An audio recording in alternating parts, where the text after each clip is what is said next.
Welcome back student. Today we are going to start for learning the remaining part of the lesson number 11, cell structure and microorganism.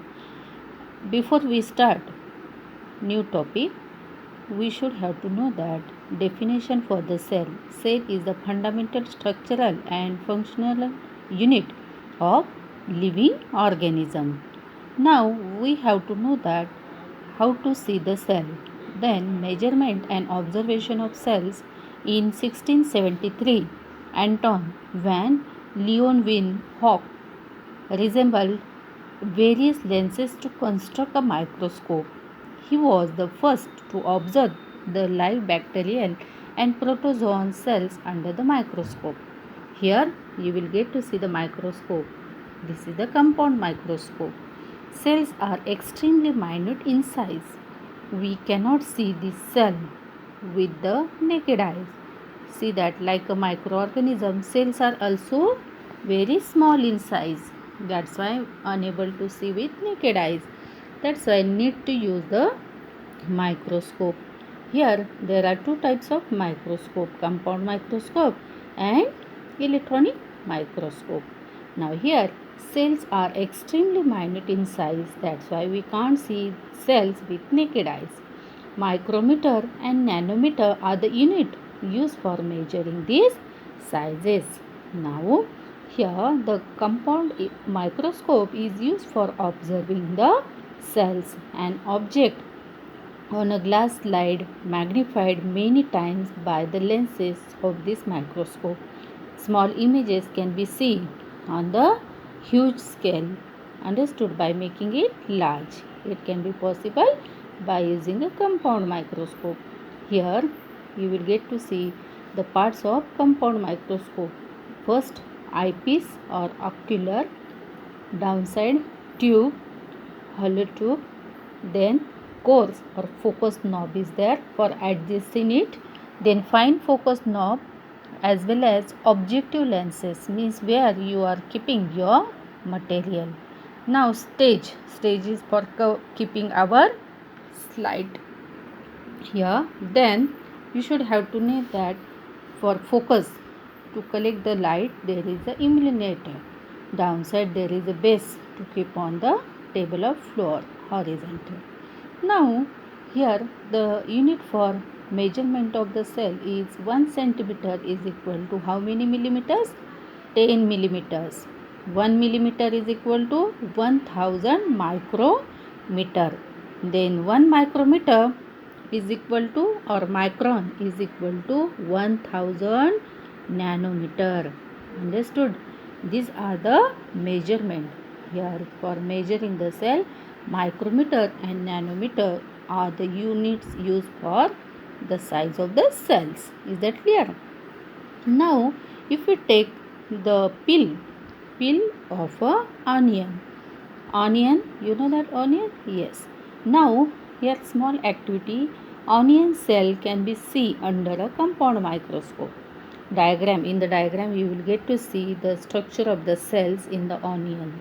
Now what we have to do to see this cell structure? Understood?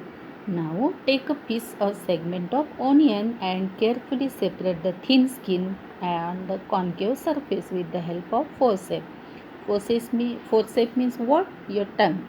Small tongue is used for separating the onion peel and put it on the glass slide.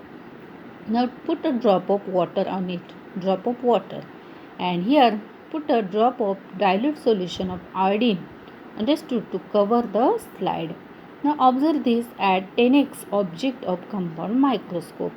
Do not forget to put the cover slip, cover this onion slice, understood, piece with a small cover slip which is made from glass on the onion skin and slide before placing under the microscope. Here on the stage there is a objective lens, as you will get to see in the compound microscope. On that your slide which is made from glass is placed with onion piece. Then observe it. In this way, if you observe this cell from various parts of plant like leaves, not only the onion piece segment, but you can possible to see it can be possible to see, observe the various parts of plant like bark, bark, root tip. Do you remember that last year you had observed the amoeba and paramosia as I told you in 6th standard? Amoeba and paramecium are also found in the water. They are also able to see if you collect the sample of water and if you observe it under the microscope, you will get to see this amoeba and paramocia under the compound microscope. Here, from this you will get an idea about the observation of cell and how to measure it. Now, size of cell. Next topic. There is a great variation in the shapes of the cells. Their shapes are mainly related to their functions. Means according to their functions, cells are in the various size you will get to see in our body. Cells are of many different shapes, circular, rod shape, as well as columnar, spiral, oval, rectangular. Do you get to see? These are the various cells, various size of cells you will get to see in our body in a different shape. You have to draw this all diagram, this compound microscope as well as this cell, various cells in their different shapes. Draw in your notebook. Is that clear?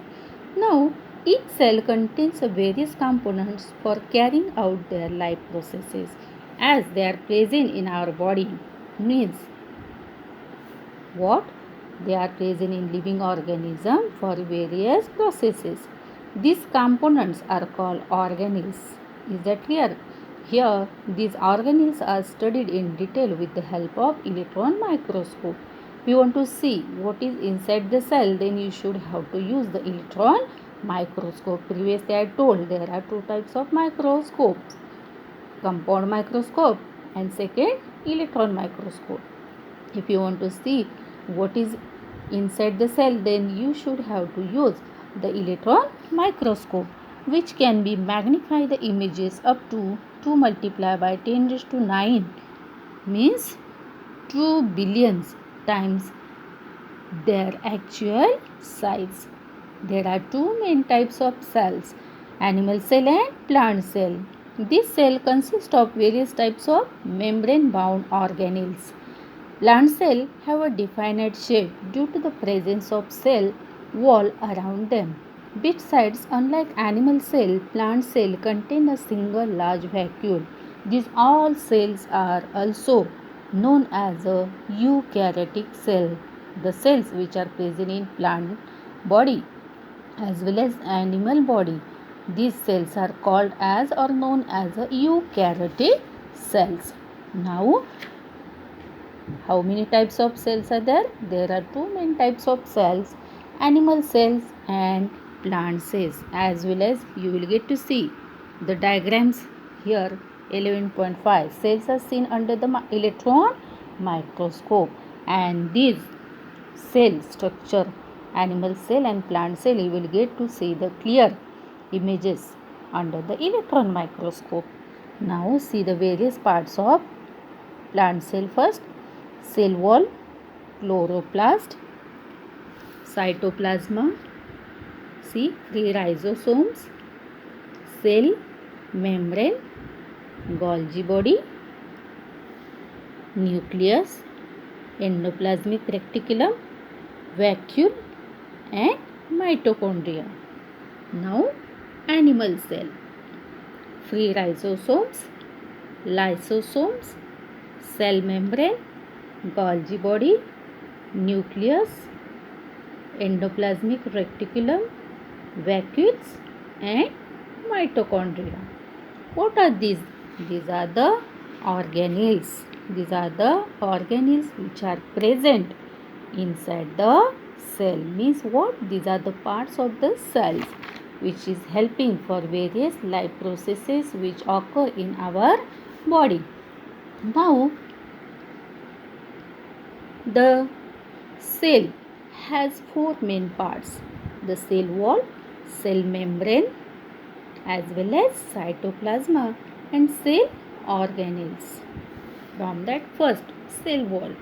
The cell wall is outermost covering of the cell.